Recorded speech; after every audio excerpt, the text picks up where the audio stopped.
मुंबईतील बीडीडी चाळीतील रहिवाशांना चावी वाटप कार्यक्रमामध्ये फडणवीस, शिंदे आणि ठाकरे येणार एकाच मंचावर. श्रेयवादाची लढाई रंगण्याची शक्यता.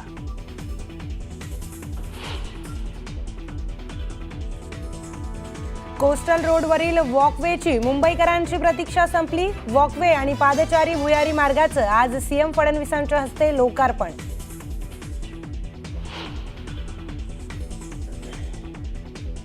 शिवसेना पक्ष आणि चिन्हावरील 20 ऑगस्टला होणारी सुनावणी आता 8 ऑक्टोबरला होणार.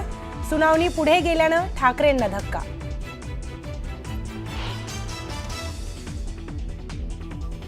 मनसे अध्यक्ष राज ठाकरेंनी बोलावली पदाधिकाऱ्यांची बैठक. मुंबई पालिकेसंदर्भात बैठकीत ठरणार रणनीती.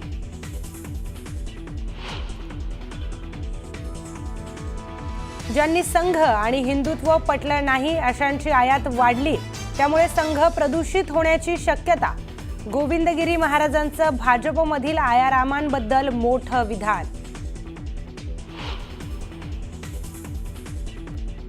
3 दिवसांनंतर भाविकांसाठी अंबाबाई देवीचं दर्शन आजपासून खुलं. गेल्या 3 दिवसांपासून मंदिरात सुरू होतं मूर्तीच्या संवर्धनाचं काम.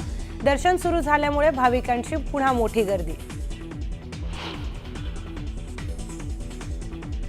अनेक दिवसांच्या प्रतीक्षेनंतर मुंबईत पावसाचं पुनरागमन. उपनगरासह शहरामध्ये पावसाची संततधार.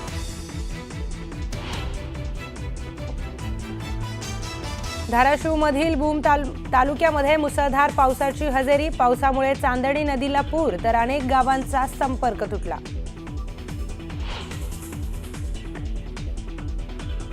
हिमाचल प्रदेश, उत्तराखंडमध्ये मुसळधार पावसानं जनजीवन विस्कळीत. कुल्लू आणि शिमल्यामध्ये ढगफुटी, तर जम्मूत तावी नदीला आलेल्या पुरात अनेक घरं गेली वाहून.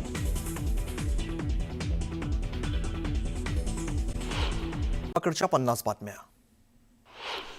प्रवाशांच्या वाढत्या मागणीमुळे पुणे नागपूर दरम्यान रविवारी वंदे भारत एक्सप्रेस सुरू करण्यात आली. यानंतर सलग सुट्ट्या असल्यामुळे वंदे भारतला प्रवाशांकडून चांगला प्रतिसाद मिळतोय. रविवारपर्यंत पुणे ते नागपूर दरम्यान गाडी जी आहे ती 90% फुल झाली. बँकेत टाकलेला चेक वटवण्यासाठी आता 2 ते 3 दिवस वाट पाहावी लागणार नाहीये. रिझर्व्ह बँक ऑफ इंडिया 4 ऑक्टोबरपासून चेक क्लिअरिंगची नवी पद्धत सुरू करते. त्यामुळे बँकेमध्ये दिलेला चेक काही तासांमध्येच वटवले जातील. वरळी बीडीडी चाळ पुनर्विकास प्रकल्पातील पहिल्या टप्प्यात उभारलेल्या 556 सदनिकांचा ताबा मुख्यमंत्री देवेंद्र फडणवीस यांच्या हस्ते स्वातंत्र्य दिनाच्या पूर्वसंध्येला देण्यात येतो. यावेळेला उपमुख्यमंत्री एकनाथ शिंदे, उपमुख्यमंत्री अजित पवार, पालकमंत्री मंगलप्रभात तोडा उपस्थित असतील. कोस्टल रोड प्रकल्पावरील लोकांना फिरण्यासाठीची मोकळी जागा, 4 पादचारी भुयारी मार्ग यांचं लोकार्पण मुख्यमंत्री फडणवीस यांच्या हस्ते आज पार पडतंय. वांद्रे या ठिकाणी मुंबई महानगर प्रदेश विकास प्राधिकरणाच्या नवीन प्रादेशिक इमारतीमधून हा सोहळा ऑनलाईन पद्धतीने होतो. मुंबई गोवा महामार्गावरून दरवर्षी गणेशोत्सवासाठी कोकणात जाणाऱ्या लाखो गणेश भक्तांची गैरसोयीतून सुटका व्हावी यासाठी उपमुख्यमंत्री अजित पवारांनी बैठक घेतली. या बैठकीमध्ये पवार यांनी तातडीने ठोस उपाययोजना करण्याचे निर्देश दिले. यावेळेला त्यांनी कोलाड ते माणगाव दरम्यानच्या सर्व बायपाससाठी 21 कोटी 90 लाख रुपयांची तरतूद करण्याचा निर्णय घेतला आहे. नवी मुंबई महापालिका परिवहन उपक्रमांतर्गत महिला प्रवाशांसाठी मंत्रालय, वर्ल्ड ट्रेड सेंटर मार्गे अटल सेतू मार्गावरून महिलांकरता विशेष वातानुकूलित बस सेवा सुरू करण्यात आलेली आहे. ही बस सेवा आजपासून सुरू होत आहे. सुनावणी दरम्यान बृहन्मुंबई महानगरपालिकेने पक्षीप्रेमींना दिलासा देणारी भूमिका घेतली. आम्ही सकाळी 6 ते सकाळी 8 पर्यंत कबुतरांना काही अटींसह खायला घालण्याची परवानगी देण्यास तयार आहोत असं पालिकानं स्पष्ट केलं होतं. मात्र यावरती न्यायालयानं सुनावलेलं आहे. तुम्ही असे आदेश कसे जारी करू शकता असा सवाल न्यायालयानं उपस्थित केला आहे. आजच्या तरुणाईला मोबाईल आणि आभासी जगापासून दूर ठेवण्यासाठी पारंपरिक खेळांचं प्रोत्साहन महत्त्वाचं आहे असं प्रतिपादन क्रीडा आणि युवक कल्याण मंत्री माणिकराव कोकाटे यांनी केलेलं आहे. देशी खेळांना शासकीय स्तरावरती मान्यता देण्यासाठी प्रयत्न केले जातील. प्राथमिक शाळांमध्ये लंगडी, दोरीच्या उड्या, लगोरी यांसारखे खेळ अनिवार्य करण्याबाबत लवकरच निर्णय होईल असं कोकाटे म्हणाले. आता एक बातमी नागपुरातून येते. नागपुरात रील्सच्या नादामध्ये वाहतूक नियम धाब्यावरती बसवत जीव धोक्यात घालणारा स्टंटबाजीचा व्हिडिओ समोर आलेला होता. यानंतर वाहतूक पोलिसांनी कारवाई केली आणि नागपुरातल्या रामनगर परिसरातील हा व्हिडिओ असल्याचं बोललं जात आहे. क्लासला जाणाऱ्या काही अल्पवयीन मुलांनी बुलेट हेल्मेट न घालता चालवताना दिसत आहेत, तर मागे बसलेला एक जण मोबाईलवर याचं शूटिंग करतोय. या सर्वांचा शोध घेत पोलिसांनी 7,000चा दंड ठोठावला आणि तसंच या मुलांच्या पालकांना बोलवून समज देण्यात आली आहे.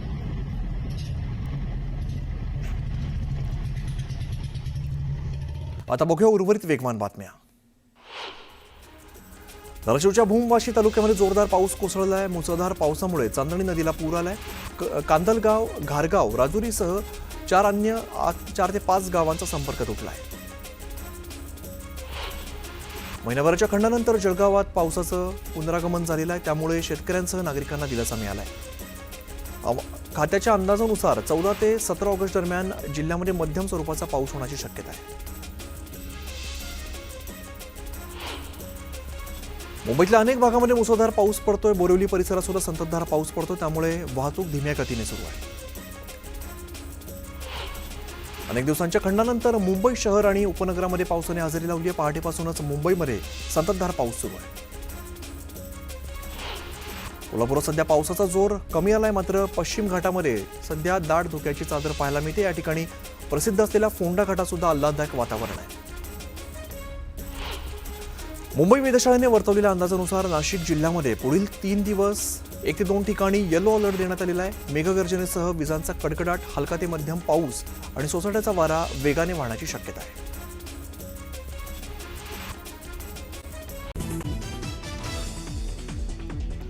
मुंबईतील बीडीडी चाळीतील रहिवाशांना चावी वाटप कार्यक्रमात फडणवीस, शिंदे आणि आदित्य ठाकरे येणार एकाच मंचावर. श्रेयवादाची लढाई रंगण्याची शक्यता.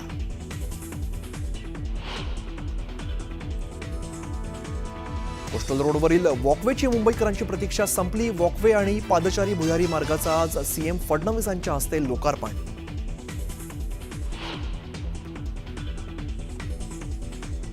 राहुल गांधींच्या जीवाला धोका असल्याच्या प्रकरणी नवीन ट्विस्ट.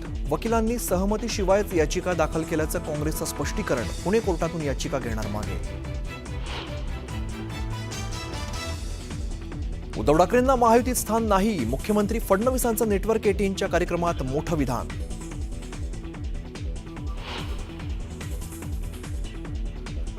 सुनील तटकरेंची उलटी गिनती सुरू झाली आहे. भरत गोगावलेंचा हल्लाबोल तर छोट्या लोकांवरती लक्ष देत नाही सुनील तटकरेंचा पलटवार. राष्ट्रवादी काँग्रेसचे नेते नवाब मलिकांकडे मुंबई निवडणूक व्यवस्थापन समितीच्या अध्यक्षपदाची धुरा. राष्ट्रवादी काँग्रेस मुंबई महानगरपालिकेची निवडणूक नवाब मलिकांच्या अध्यक्षतेखालील समितीच्या नेतृत्वाखाली लढवणार.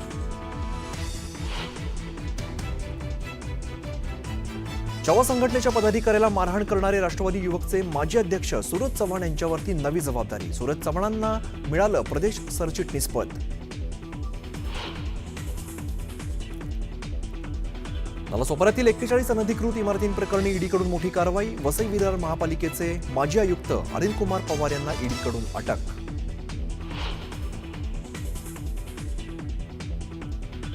अनेक दिवसांच्या प्रतीक्षेनंतर मुंबईत पावसाचं पुनरागमन. उपनगरासह शहरामध्ये पावसाची संततधार.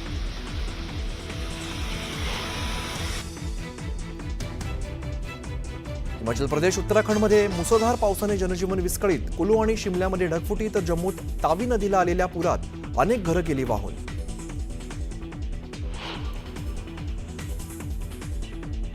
पंतप्रधान मोदींच्या दौऱ्यापूर्वी चीनचे परराष्ट्र मंत्री भारत दौऱ्यावरती. पुढील आठवड्यात वांग यी घेणार एनएसए प्रमुख अजित डोभाल यांची भेट.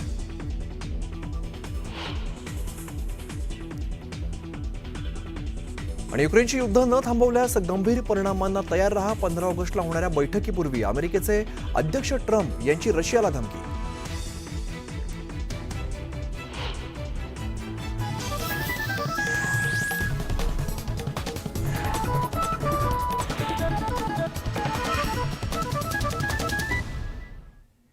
गावाकडच्या 50 बातम्या आपण बघणार. मात्र त्यापूर्वी एक विशेष बातमीने आपण या बुलेटिनची सुरुवात करूया. आमदार जितेंद्र आव्हाड यांनी भाजपामध्ये तुळजापुरात जोरदार संघर्ष सुरू झालेला आहे आणि आव्हाड चुकीची माहिती पसरवून मंदिराची बदनामी करत असल्याचा आरोप भाजप कार्यकर्त्यांनी केलेला आहे. तर मंदिराचा गाभारा संरक्षित राहावा अशी भूमिका आमदार जितेंद्र आव्हाडांनी घेतली आहे.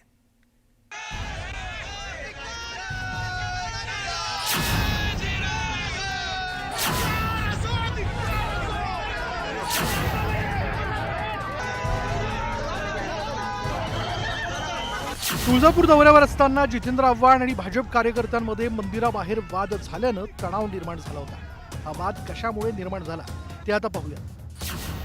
मंदिर विकासाला विरोध नसून ऐतिहासिक वास्तू आणि गाभारा संरक्षित राहावा अशी भूमिका जितेंद्र आव्हाडांनी घेतली आहे.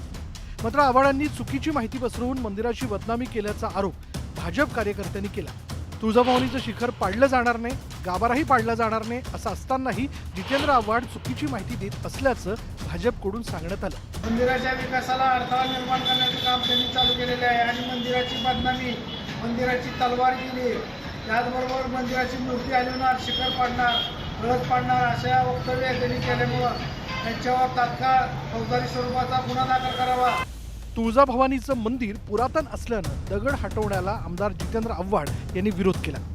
मंदिर संस्थानला भेट देत त्यांनी कामाची पाहणी केली. त्याचवेळी भाजप कार्यकर्त्यांनी त्यांची कार अडवली होती.